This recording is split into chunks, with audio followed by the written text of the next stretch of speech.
Hello everyone, welcome back on my YouTube channel. आज हम discuss करेंगे मिनिमम वेजेस एक्ट 1948, इसके क्या क्या ऑब्जेक्टिव्स होते हैं, हिस्ट्री। तो ये टॉपिक आज के इस वीडियो लेक्चर में हम कवर करेंगे। So let's start. Minimum wages act 1948, तो इसके क्या क्या ऑब्जेक्टिव्स हैं। तो यहाँ पे लिखा हुआ है to provide minimum wage to the workers working in organise sector. ठीक है, तो जो मिनिमम वेज है ये स्टार्ट किया गया क्यों, क्या ऑब्जेक्टिव था इसका? वर्कर्स को मिनिमम वेज प्रोवाइड करवाने के लिए, ताकि जितनी भी एस्टेब्लिशमेंट है या अगर हम ऑर्गेनाइजेशंस की बात करें, वहाँ पे एक तरीके से एक प्रोविज़न बनाया गया कि आपको, अगर आप ऑर्गेनाइजेशन को रन कर रहे हो, वर्कर्स काम कर रहे हैं, तो उस केस में आपको इतना minimum ways in each and every condition आप उनको देना ही है। ठीक है, तो वो यहाँ पे हम बात कर रहे हैं to provide minimum wage to the workers working in organise sector to. ठीक है, तो वो चीज़ यहाँ पे हम एज अ ऑब्जेक्टिव बात कर रहे हैं, to provide minimum wage. Second है to stop exploitation of workers, यानी कि वर्कर्स को एक तरीके से पहले जो प्रैक्टिसेस सामने आई उसमें क्या देखा गया कि वर्कर्स को बहुत ज़्यादा प्रेशराइज किया जाता था काम के लिए। ओके, कोई भी उनके वर्किंग आवर्स डिसाइडेड नहीं थे, कोई भी उनका वर्किंग वेज डिसाइड नहीं किया गया था। एक तरीके से बहुत सारी ऐसी प्रैक्टिसेस होने लगी जिससे वर्कर्स को एक्सप्लॉइट किया जाने लगा। तो इन सारी चीज़ों को अवॉइड करने के लिए, प्रिवेंट करने के लिए और कंट्रोल करने के लिए हमने मिनिमम वेजेस एक्ट की मतलब कि उस टाइम मिनिमम वेजेस एक्ट की शुरुआत की गई। ठीक है, और वर्कर्स के वेज को डिसाइड कर दिया गया कि भाई इतना मिनिमम वेज आप इतने वर्कर्स को देना है तो देना है। ठीक है, to empower the government to take step fixing minimum wage and revising if in timely manner. Second हम यहाँ बात कर रहे हैं कि भाई to empower the government to take step, government ने स्टेप लिया for deciding for minimum wage, उन्होंने फिक्स कर दिया मिनिमम वेज को, एंड उसको फिर रिवाइज भी किया जाता है अकॉर्डिंग टू टाइम मैनर। जो भी टाइम है उसके हिसाब से, सिचुएशन के हिसाब से उसको रिवाइज किया जाना शुरू किया गया। तो उसके बाद जो नेक्स्ट है वो है to apply this law on the most of the section in organise sector. तो जितने भी अगर हम बात करें तो मोस्टली सभी ऑर्गेनाइजेशन में ये प्रोविजंस फॉलो किए गए, ये एक्ट अप्लाई किया गया, और उसके बाद फेयर वेजेस की प्रैक्टिसेस वर्कर्स को प्रोवाइड की जानी शुरू की गई। ठीक है, क्योंकि अगर हम इसकी हिस्ट्री की बात करें तो बहुत सारी ऐसे अनएथिकल प्रैक्टिसेस उस टाइम में फॉलो हुई, जिससे वर्कर का जो लिविंग स्टैंडर्ड है वो भी मेंटेन नहीं हो पा रहा था। वर्कर्स अपने खाने के लिए जो उनकी बेसिक रिक्वायरमेंट है उनको भी अफोर्ड नहीं कर पा रहे थे। साथ के साथ over exploitation of workers start हो गया, कोई भी उनका टाइमिंग डिसाइड नहीं था कि भाई इतने से इतने टाइम तक आपको काम करना है। होल डे काम करवाने के बाद उनको कुछ अमाउंट ही एज अ उसका अर्निंग दिया जाता था। इससे वर्कर्स ना तो प्रॉपरली अपने लाइफ को सर्वाइव कर पा रहे थे, ना खाना पीना कुछ भी उनका प्रॉपर नहीं हो पा रहा था।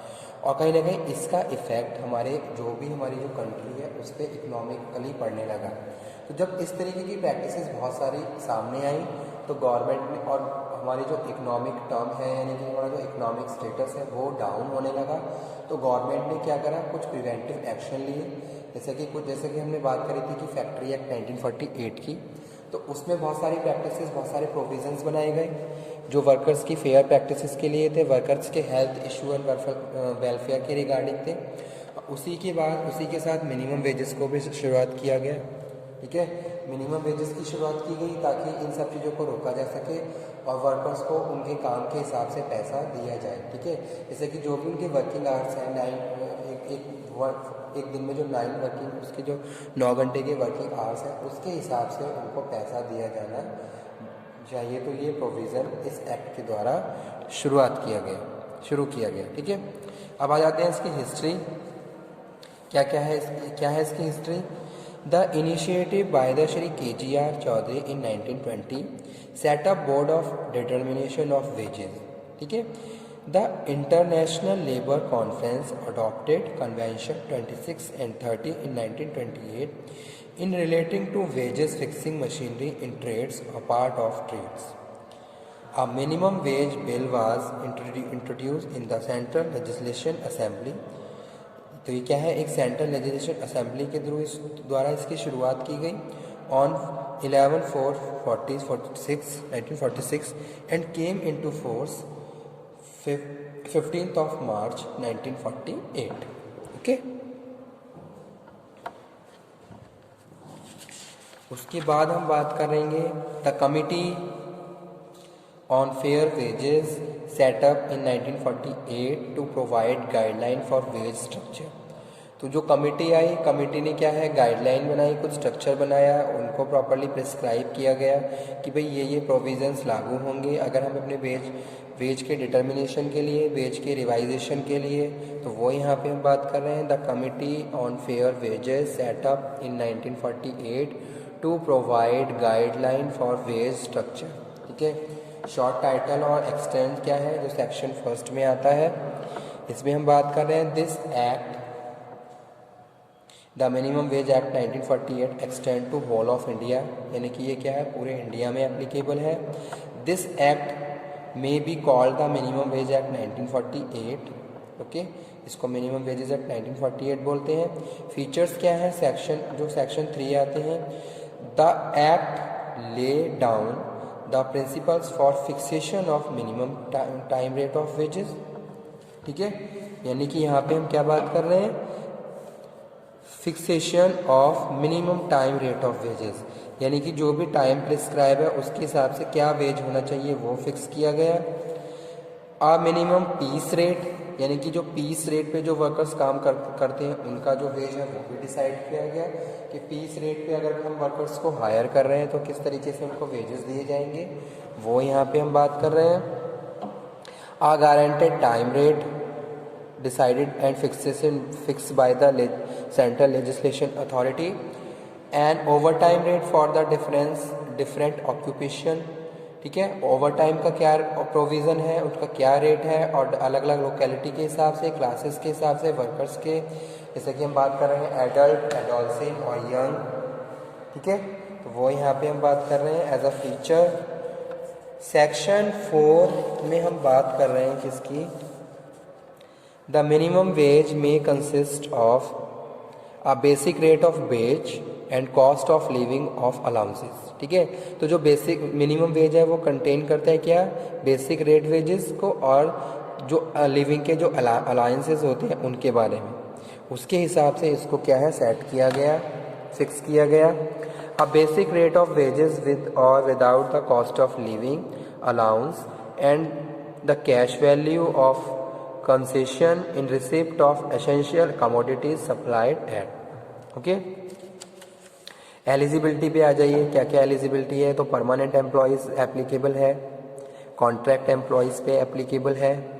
परमानेंट एम्प्लॉयज़ वो हैं जो, जैसे कि हमने अपने फैक्ट्री एक्ट में डिफाइन भी किया था कि जो किसी मतलब परमानेंट एम्प्लॉयज़ या तो वो अपनी खुद से आपकी ऑर्गेनाइजेशन में आए हैं या फिर किसी एजेंसी के थ्रू आपने उनको हायर किया है। ठीक है, जैसे कि आज के टाइम में हमने देखा होता है कि टाइम वर्कर्स को हम या तो खुद हायर कर रहे हैं या फिर वो किसी एजेंसी के थ्रू, किसी कंसल्टेंसी के थ्रू आए हैं। ठीक है, जो ऑन रोल काम कर रहे हैं, जिनका नाम आपके फॉर्म 12 में ऐड है, तो वो क्या है, आपके परमानेंट एम्प्लॉयज़ हैं।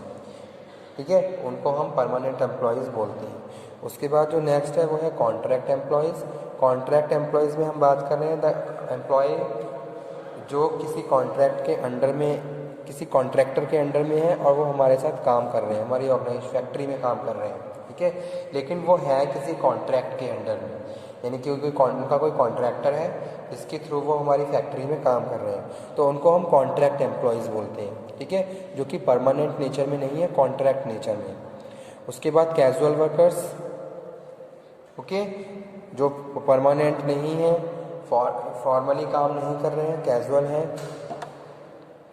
और उसके बाद जो एलिजिबिलिटी है वो है pupil on the probation of get fixed, probation period complete करने के बाद फिक्स्ड वेज आपको दिया जाना है। Fixed instead of minimum wages की pay instead of minimum wages की बात कर रहे हैं। Trainees get stipend and not minimum wage. ठीक है, तो ये क्या है, एलिजिबिलिटी है किसकी, मिनिमम वेज की। तो अगर सिंपली मैं आपको बताऊं मिनिमम वेज क्या है, तो minimum wage is a act which is applicable in 1948 on the all the establishment जो फैक्ट्री एक्ट के अंडर में आती है वहाँ, और जो प्रिस्क्राइब प्रोविजंस के हिसाब से काम करती हैं वहाँ सब में मिनिमम वेज अप्लाई होता है। अब वो मिनिमम वेज क्या है, फिक्स है by the government and revising by the government. Government के हिसाब से उसको रिवाइज भी किया जाता है, तो वो यहाँ पे हम बात कर रहे हैं, ठीक है। तो एक तरीके से मिनिमम वेज फिक्स किया गया वर्कर्स का to providing the social security, to providing the financial security to the workers and to proceed the ethical practices in the establishment. तो जो भी एस्टेब्लिशमेंट है उनमें एथिकल प्रैक्टिसेस को फॉलो करने के लिए मिनिमम वेज एक्ट 1948 की शुरुआत की गई, ठीक है। हिस्ट्री पे जाएं तो बहुत सारे ऐसे फैक्टर्स हैं, बहुत सारे ऐसे पॉइंट्स हैं जिनकी वजह से बहुत सारी प्रॉब्लम्स क्रिएशन स्टार्ट हो गई। जैसे कि अगर हम किसी भी कंट्री की बात करें, उसके डेवलपमेंट की बात करें, तो वहाँ पे जो वर्कर्स हैं उनको प्रॉपर वेज, उनका वेज प्रॉपर होना चाहिए ताकि वो अपनी लिविंग स्टैंडर्ड को सस्टेन करके रख सकें, जो उनकी बेसिक रिक्वायरमेंट्स हैं उनको पूरा कर सकें। अगर इस तरीके से अगर वहाँ पे मिनिमम एक तरीके से प्रैक्टिसेस वर्कर को नहीं दी जाएंगी, तो उस केस में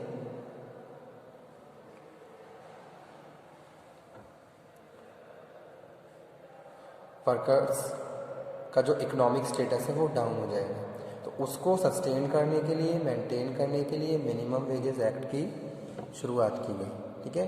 तो आज के लेक्चर में हम इतना ही कवर करते हैं। नेक्स्ट लेक्चर में और इसको दोबारा से डिस्कस करेंगे कि भाई है क्या क्या एप्लीकेबिलिटी है इसकी, इसके कौन कौन से मेन ऑब्जेक्टिव्स हैं। Okay, thank you very much.